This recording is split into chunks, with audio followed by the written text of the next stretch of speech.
Please subscribe our channel and press the bell icon ताकि कोई भी नवी अपडेट तुझे बिल्कुल भी मिस ना करो। डटते हैं वो जो सच पर लड़ते हैं, हटते नहीं वो जो हक पर लड़ते हैं। ਮੋਦੀ ਸਾਹਿਬ ਨੂੰ ਇਸ ਸਰਕਾਰ ਨੂੰ ਆਪਦੇ ਇੱਕ ਅੰਦਾਜ਼ ਦੇ ਵਿੱਚ ਸੰਬੋਧਨ ਕਰਨਾ ਚਾਹੁੰਦਾ ਹੈ ਤੇ ਮੈਂ ਉਹਦੇ ਨਾਲ ਤੁਹਾਨੂੰ ਹੁਣ ਰੂਬਰੂ ਕਰਾਉਂਗਾ। ਇੱਕ ਮਾਸੂਮ ਜਿਹਾ ਬੱਚਾ ਤੇ हाँ जी बेटा, क्या नाम है आपका? युवराज। युवराज। कौन सी क्लास में आप? थर्ड में हो। अच्छा, आप क्या कहना चाहते हैं मोदी जी को? मैं युवराज सिंह आप सभी सम्मान के योग्य क्रांतिकारी किसानों को नमस्कार करता हूं और आप सभी का बहुत बहुत अभिनंदन करता हूं। मैं आज इस मंच के द्वारा मोदी जी तक अपनी आवाज पहुंचाना चाहता हूं। मोदी जी, किसानों का महत्व समझो। कृषि प्रधान देश है हमारा और आज इसी कृषि प्रधान देश में किसानों की हालत बहुत बुरी है। किसानों की यह हालत देखकर तो यही कहा जा सकता है कि कितनी बुरी है हालत जग में, देखो इस किसान की, छाई उदासी मुख के ऊपर आपत्ति आई जान की।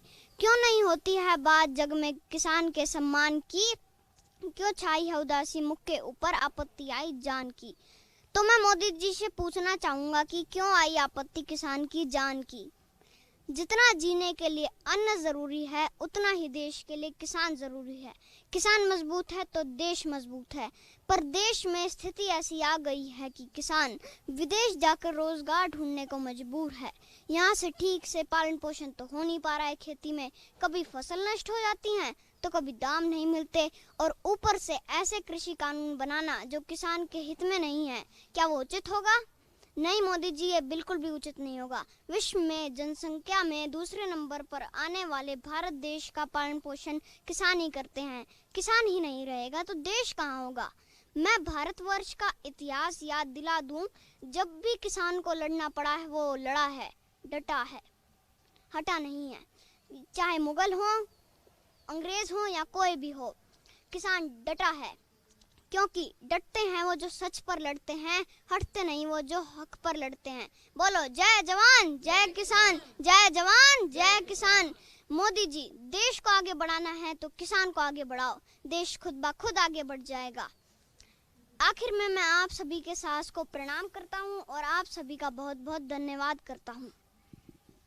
उम्मीद करते हैं किसान दी शायद आवाज़ अज उत्थों तक पहुँच जाए ਤੇ ਸ਼ਾਇਦ ਉਹ ਸਰਕਾਰ ਹੁਣ ਸੋਚ ਲੇ ਕਿ ਇਹ ਕੱਲ ਦਾ ਭਵਿੱਖ ਹੈ, ਇਹ ਸਾਡੇ ਦੇਸ਼ ਦਾ ਭਵਿੱਖ ਨੇ। ਅਗਰ ਸਾਡਾ ਭਵਿੱਖ ਜਿਵੇਂ ਮੋਦੀ ਜੀ ਕਹਿੰਦੇ ਨੇ ਕਿ ਇਹ ਕਿਸਾਨਾਂ ਦੇ ਜਿਹੜੇ ਕਾਨੂੰਨ ਨੇ ਕਿਸਾਨਾਂ ਦੇ ਪੱਖੀ ਨੇ, ਤੇ ਕੀ ਇਹ ਜਿਹੜਾ ਭਵਿੱਖ ਅਗਰ ਉਹ ਸੋਚ ਰਿਹਾ ਕਿ ਨਹੀਂ ਇਹ ਰੱਦ ਕੀਤੇ ਜਾਣ, ਤਾਂ ਸ਼ਾਇਦ ਆਪਾਂ ਨੂੰ ਆਪਣੇ ਭਵਿੱਖ ਨਹੀਂ ਜ਼ਰੂਰ ਦੇਖਣਾ ਚਾਹੀਦਾ ਕਿ ਉਹਦਾ ਕੀ ਸੋਚ ਹੈ। ਜਿਵੇਂ ਕਿ ਤੁਹਾਨੂੰ ਦੱਸਿਆ ਕਿ ਹਰੇਕ ਵਰਗ ਤੋਂ ਹਰੇਕ ਕੌਮ ਤੋਂ ਹਰ ਪਾਸੋਂ ਇਸ ਅੰਦੋਲਨ ਨੂੰ ਕੋਈ ਨਾ ਕੋਈ ਆਪਣੇ ਵੱਲੋਂ ਸਪੋਰਟ ਕਰ ਰਿਹਾ। ਇਸੇ ਦੌਰਾਨ ਤੁਹਾਨੂੰ ਮੈਂ ਇੱਕ ਸਵਾਮੀ ਜੀ ਨਾਲ ਗੱਲ ਕਰਾਵਾਂਗਾ ਕੀ ਸੋਚਣਾ ਇਹਨਾਂ ਦਾ। ਪਰ ਸਵਾਮੀ ਜੀ ਨੇ ਕਿਹਾ ਕਿ ਮੈਂ ਸਵਾਮੀ ਤੋਂ ਪਹਿਲਾਂ ਮੈਂ ਕਿਸਾਨ ਹਾਂ, ਤੇ ਕੋਈ ਵੀ ਬੰਦਾ ਜਦੋਂ ਇਹਦੇ ਵਿੱਚ ਇਸ ਅੰਦੋਲਨ 'ਚ ਸ਼ਰੀਕ ਹੋ ਰਿਹਾ ਉਹ ਪਹਿਲਾਂ ਕਿਸਾਨ ਹੈ।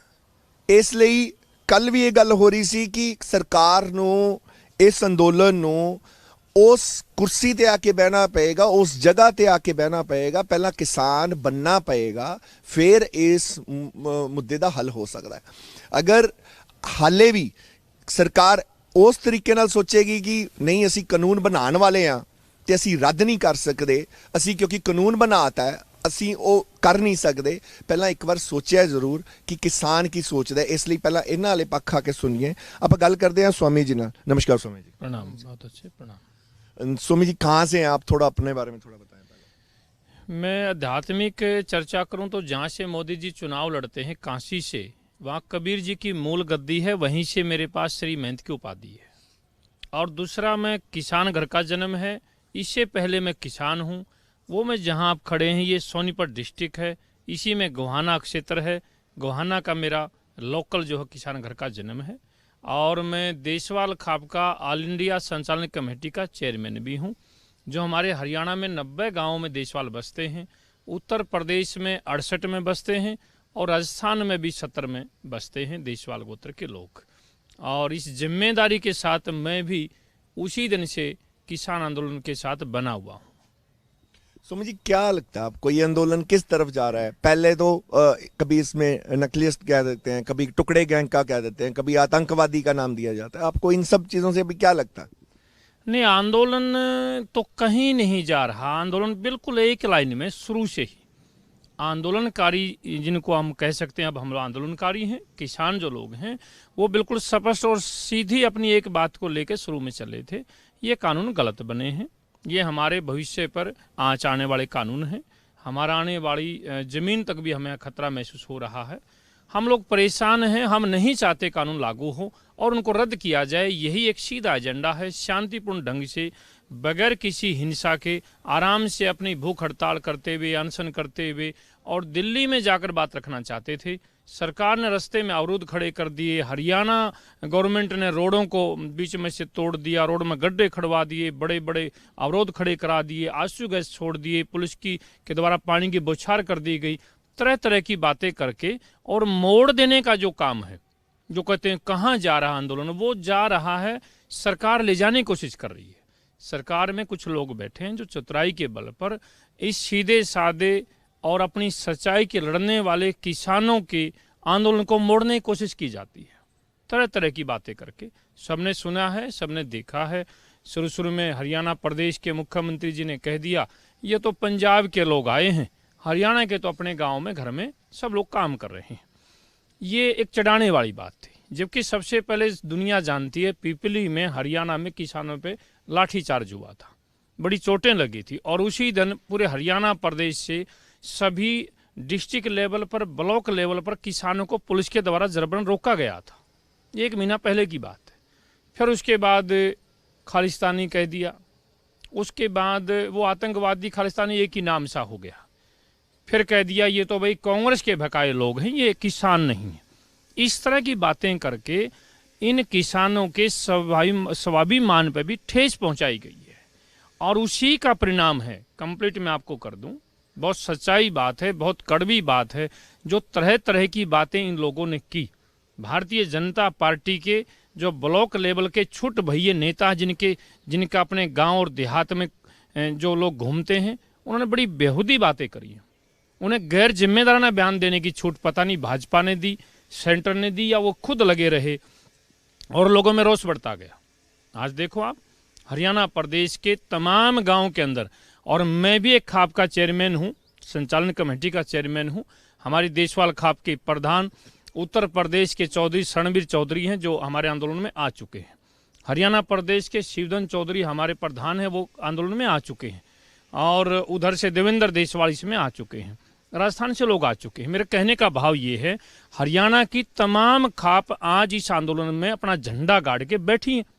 ये परिणाम है इनकी गैर जिम्मेदाराना, इन्होंने जिम्मेदारी के बयान नहीं दिए, लोगों को कुरेदा है, घाव पर नमक छिड़कने वाली बात की है।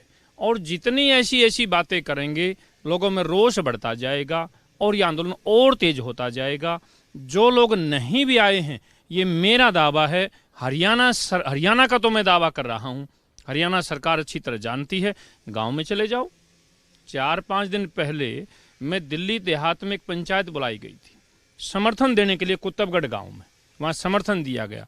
हम जो बोलेंगे वो ओरिजिनल हम लोग बोलते हैं, जो हकीकत होता है।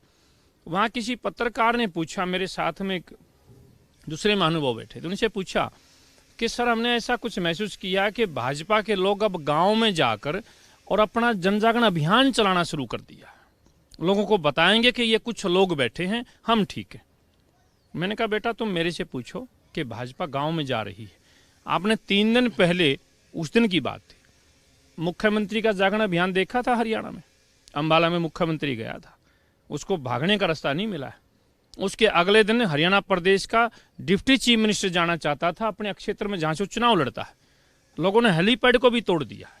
रोष इतना ज़्यादा है, मैं आपको क्या बताऊं, कि आप तक भी वो बात नहीं पहुंची है।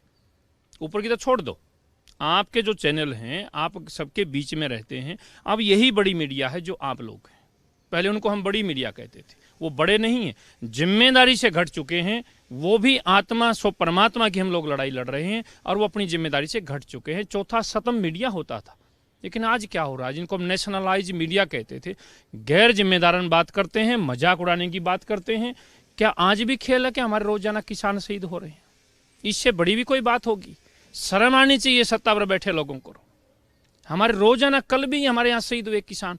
जिस माँ का लाल इस अभियान में आया और वापस ना गया, उस माँ से जाकर पूछो। और ये ऊपर बैठ के दिल्ली में कह देते हैं तो बहकाए लोग हैं, ये तो खेल कर रहे हैं, ये तो विदेशों की ताकत पर बैठे हैं। ये सब इस तरह से जो फिर लोग कहते हैं अभी आंदोलन कहाँ जा रहा है, जा नहीं रहा है, ले जाने की कोशिश हो रही है। हम उसी दिन से अड़े और खड़े हैं। हिंदुस्तान का इससे ज़्यादा ठिठुरता मौसम और नहीं हो सकता है। हम उसी के अंदर हैं और उसके बीच में बारिश भी है। इससे बुरा मौसम और नहीं हो सकता है ना। हमारा अभी आप इंटरव्यू लेंगे आप, छोटे बच्चे भी हमारे उसी में खड़े हैं, बुजुर्ग भी उसी में खड़े हैं, हमारी बेटियां और माताएं भी साथ में खड़ी हैं। फिर मजाक कैसे रह गया है? ये तो उन लोगों के ऊपर गाज गिरने वाली है। मैं तो ये कह रहा हूं, मैं भगमा बाणे के अंदर हूं, मैं आत्मिक बात करूंगा। अगर ये समाधान ना हुआ और ये किसान यहाँ से रोकर चला गया तो दोबारा लोग कभी सत्ता में नहीं आएंगे। और रोक तो जा ही रहा है। एक भी इनके अंदर में दर्द नहीं दिल में।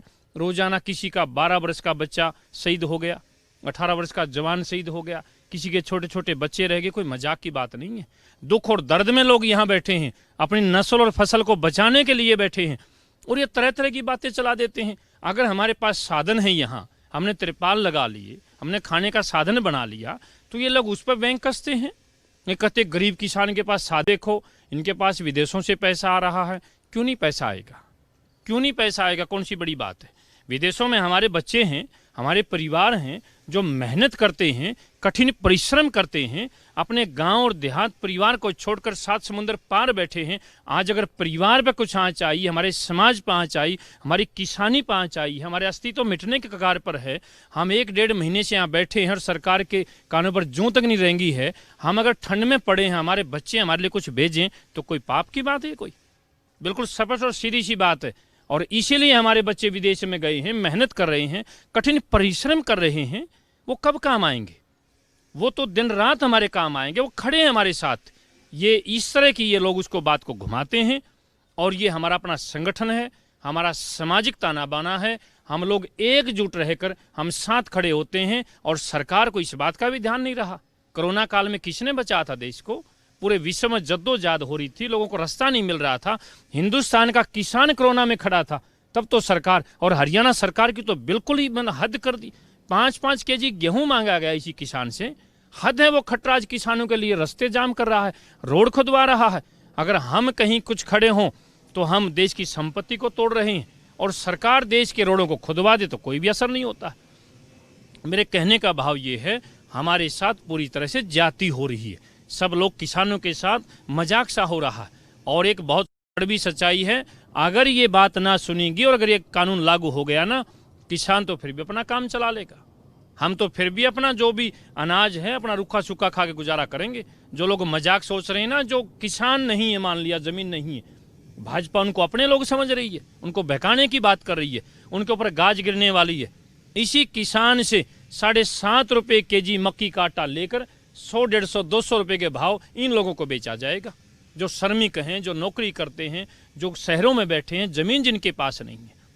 किसान अपनी लड़ाई नहीं लड़ रहा है, इसलिए और भी ज़्यादा पीड़ा होती है, और भी ज़्यादा दुख होता है। और ऊपर से मीडिया का ऐसा व्यंग्य तरह करते हैं। तो मैं तो आपको बहुत धन्यवाद करूँगा, आपको साधुवाद दूंगा कि आपकी जो चैनल के माध्यम से आप इस बात को उठा रहे हो, दिखा रहे हो, किसानों की पीड़ा को समझ रहे हो और जन जन तक पहुंचाने की बात करते हो। आपकी तरह भी कुछ चैनल जो दिखा रहे थे, मेरी नॉलेज में है, हरियाणा प्रदेश के 2-3 चैनल थे जो बड़े तो दिखाते नहीं थे।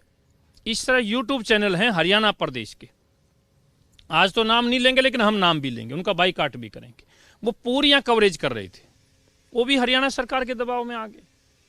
क्या चौथा सतम होगा, क्या मीडिया होगी, क्या जिम्मेदारी होगी। लेकिन मैं ये बता दूं, ये सत्य की लड़ाई है।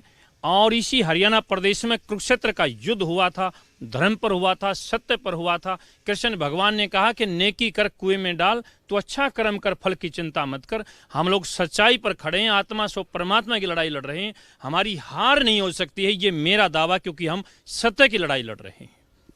इस सारे आंदोलन को आपने शुरू से देखा, हरियाणा और पंजाब पहले जो इसको राजनीतिक रंग पहले देते थे, जो हमारे की SYL का मुद्दा, हरियाणा और पंजाब में तलवारें खड़ी हो गई, एक दूसरे के दोनों भाई अगेंस्ट हो गए। आज हरियाणा पंजाब को बड़ा भाई मान के जिस घर में हम खड़े हैं वो एक प्यार का जो सबब बना हुआ है, उसके बारे में आपको क्या लगता है कि इस आंदोलन ने जो ये स्वरूप लोगों के दिमाग में, अब आंदोलन का नाम सुनते पहले लोग जैसे सहम जाते थे कि आंदोलन होना है, कि शायद कोई लूटमार हो जाएगी, तोड़फोड़ होगी, ये सब चीजें, तो इस आंदोलन ने आपको लगता है कि आंदोलन के नाम का जो स्वरूप है उसको बदल दिया? बिल्कुल। मैं आपको सच्चाई बताऊं, जो बात हमें नहीं कहनी चाहिए लेकिन सत्य पे तो कहनी ही चाहिए। सत्य तो बेबाक होता है। आप और हम सब लोगों का ये धर्म और फर्ज बनता है, और हम चाहते हैं कि आंदोलन आज ही खत्म हो जाए। सभी चाहते हैं, ऐसा होना चाहिए। मैंने स्वयं यहाँ इस पूरे के पूरे हमारे इस पूरे डेरे में जो 20 किलोमीटर का सिंगो बॉर्डर पर है, आसपास गांव पड़ते हैं, आसपास फैक्ट्रियां हैं, वहाँ श्रमिक रहते हैं, प्रदेशों के हैं। छोटे छोटे बच्चों से मैंने स्वयं पूछा है, मैंने रिकॉर्ड करवाया। मैंने कहा बेटा जो आंदोलन चल रहा है यहाँ, आंदोलन तो यही हो गया, अब सब लोग बैठे हैं, आपके घरों के आगे बैठे, रोड जाम हो गए हैं, ये आंदोलन रहने से आप सुख है कि दुख है? वो बच्चे कह रहे हैं कि हम तो करें, परमात्मा से आंदोलन चलता ही रहे अभी कई महीने और।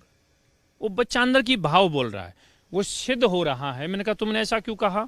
कि हमें तो बहुत भारी सुख मिल रहा है, डर की बजाय छोटा बच्चा कहना हमें बड़ा सुख मिल रहा है, हमें दोनों टाइम यहाँ पर पूरा खाना और पूरी इज्जत, और हमें बहुत सारे उपहार हमें मिल रहे हैं, और हमारे जो है ना रोजगार भी चल रहे हैं।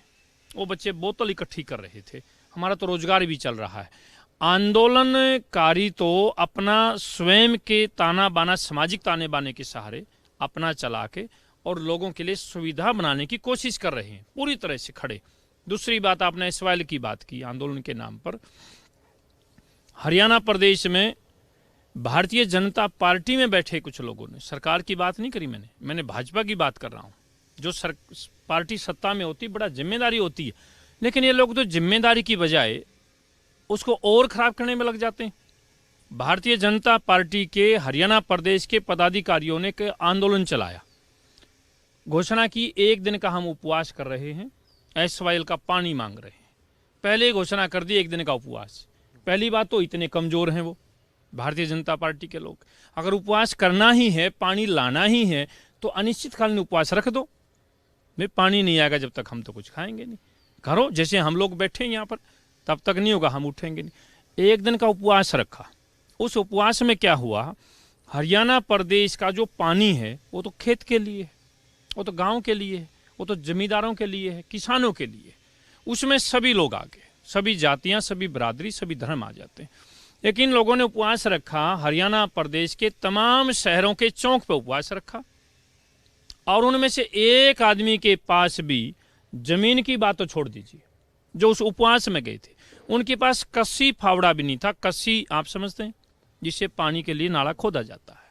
उनके घर में अगर एक के पास कस्सी हो तो हम इस बात को मान लेंगे, गलती मान लेंगे। एक के पास भी। यहाँ का तो मेरा दावा है, कई जिलों का मैंने पता करा लिया, सब लोग जानते हैं, मुझे भी सब जान रहे हैं, मैं भी सबको जान रहा हूँ। किसी के पास कोई कस्सी नहीं। जमीन की तो बात छोड़ दीजिए। उन्होंने ड्रामा किया कि हमें SYL पानी चाहिए, लेकिन हरियाणा प्रदेश के किसानों ने ऐलान किया खुला कि आज हमें पानी नहीं चाहिए, हमें पानी की जरूरत नहीं, होगा तब हम ले आएंगे। और मैं भी एक किसान के नाते, मैं ऑथराइज हूँ, मैं किसान हूँ, हमें जब जरूरत होगी हम पानी ले आएंगे। आज हमें कोई जरूरत नहीं थी। और बगैर सिर पांव का इन्होंने ये दाव चला। अगले दिन मुख्यमंत्री जी, हरियाणा प्रदेश के मुख्यमंत्री मनोहर लाल जी बच्चों जैसा बयान देते हैं। मैं तो हैरान हूं, उनके राजनीतिक सलाहकार कैसे हैं। रेवाड़ी में, नारनौल में जाके एक रैली में बयान करते हैं कि पंजाब की हट ठीक नहीं है, उनको पानी देना चाहिए। मुख्यमंत्री जी को टेक्निकल बातों का तो पता होना चाहिए। क्या उन्होंने कोई डेलीगेशन भेजा था 2 दिन पहले जो उन्होंने मना किया हो? कोई चिट्ठी भेजी थी, टेलीफोन किया था, जबकि सच्चाई ये है कि जब बंशीलाल जी यहाँ के सीएम थे तब ट्रिब्यूनल नाम का 3 लोगों का एक आयोग बनाया था। अब उस आयोग का काम क्या था? 3 जज थे हाई कोर्ट के, उनका काम था कि वो पहले ये तय कर दें कि इतना पानी हरियाणा के हिस्से का बनता है। ये टेक्निकल बात है बहुत बड़ी। थोड़े दिन के बाद उनमें से एक जज हमारा सुप्रीम कोर्ट में चला गया। वो चला गया तो वो कमेटी का आज तक भी ऑन रिकॉर्ड दोबारा गठन नहीं हुआ है। इनको मालूम होना चाहिए मुख्यमंत्री हैं। उसके बाद ये 14 में मुख्यमंत्री बन गए। 2016 में सुप्रीम कोर्ट ने ऑर्डर कर दिया कि पानी इनको मिलना चाहिए और फलां एजेंसी इस नहर को बना कर देगी। एजेंसी का नाम दे दिया, वो सब ऑन रिकॉर्ड हम दे सकते हैं। एजेंसी ने 4-5-10 दिन के बाद, कुछ समय के बाद सुप्रीम कोर्ट में दोबारा से अपना हलफनामा दे दिया, हम ये नहर नहीं बना सकते, हमारी बस की नहीं है। बात खत्म हुई। ये 16 का ऑर्डर है सुप्रीम कोर्ट का, ये 14 में चीफ मिनिस्टर बना है। इन्होंने ना तो किसी एजेंसी को दिया आज तक, ना वो कमेटी गठन किया। कमेटी गठन कर दे, हमारा इतना पानी है, एजेंसी को दे दो। वो सारे काम अधूरे पड़े हैं। उन सब बातों को हम लोग जानते और समझते हैं, सब लोग पहचानते हैं। ऐसे थोड़ी बात बनती है पंजाब की हट ठीक नहीं है। हम लोग कमेटी बनाएं, सरकार में बीजेपी है, कमेटी पूरा करे, कमेटी उसका 1 करोड़ पानी निकाल के पंजाब को भेज दे, हमारा पानी एजेंसी नहर तैयार कर दे, तब पता चले ना कौन रोक रहा है। फिर भी हम ये देखेंगे सरकार रोकती है कि किसान रोकते हैं। अगर किसान फिर धरना देते हैं तब हम लोग ये महसूस करेंगे ना भाई पंजाब के लोग तो मना कर रहे हैं।